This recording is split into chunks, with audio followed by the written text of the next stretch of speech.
இப்போ நம்ம தைராய்டு அப்படிங்கிற வியாதியை பற்றி பார்க்கலாம். தைராய்டு அப்படிங்கிற சுரப்பி இருக்கு இல்லைங்களா, அதோட வேலை என்னன்னு கேட்டிங்கன்னா, நல்லா கவனிங்க, எல்லா செல்களையும் விரிஞ்சு சுருங்க வைக்கிறது வேலைங்க. இதை தைராய்டுக்கு 10 வருஷம் மாத்திரை சாப்பிட்றவங்களுக்கே தெரியாது. இப்போ இந்த விரல், இந்த கை இருக்கு இல்லைங்களா, பாருங்க, இப்படி விரிச்சு இப்படி பண்ணுறோம் இல்லைங்களா, இந்த இடமெல்லாம் விரியுது இல்லையா, தைராய்டு ஒரு ஒரு விஷயத்தை அனுப்பாமல் இது விரியவே முடியாது, சுருங்கும். ஒரு செல் விரிஞ்சு சுருங்கிறதுக்கு தைராய்டு வேலை செய்யணும்.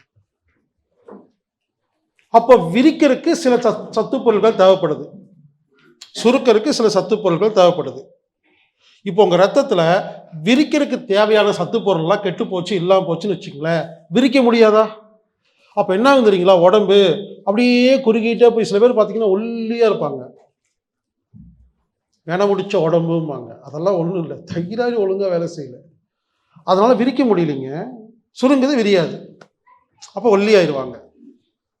ஒரு சில பேர் பார்த்தீங்கன்னா அப்படி குண்டாயிட்டே போவாங்க. கேட்டால் நான் ஒரு இட்லி தாங்க சாப்பிட்றேன். பிரச்சனை சாப்பாடு இல்லை, அளவெல்லாம் இல்லைங்க. சில பேர் 15 இட்லி சாப்பிடுவாங்க, ஒல்லியாக தான் இருப்பாங்க.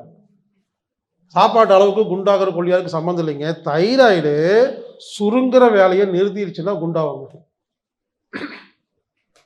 இப்போ சொல்லுங்க, இவங்க என்ன தெரியும் பண்ணுறாங்க, இந்த ஆங்கில மருத்துவர் இதை பற்றி யோசிக்காமல் தைராய்டு சுரக்கிற அந்த ஹார்மோன்ஸை மட்டும்தாங்க கணக்கு பண்ணி உங்களுக்கு தைராய்டு ஒழுங்காக சுரக்கலை, வேலை செய்யலை அப்படின்னு சொல்லி அதுக்கு ஒரு நோயின்னு சொல்லி அதுக்கு ஒரு மாத்திரை தராங்க. இங்கே ஒரு முக்கியமான விஷயம் புரிஞ்சுக்குங்க, நமது உடம்புல எந்த உறுப்புக்கும் நோயே வராது, நம்ம உடம்புல எந்த உறுப்பும் தப்பே பண்ணாது.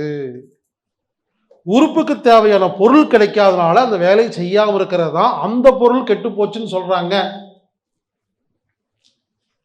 மூட்டுக்கு தேவையான பொருள் கிடைக்காதனால மூட்டு வலின்னு சொல்றாங்க.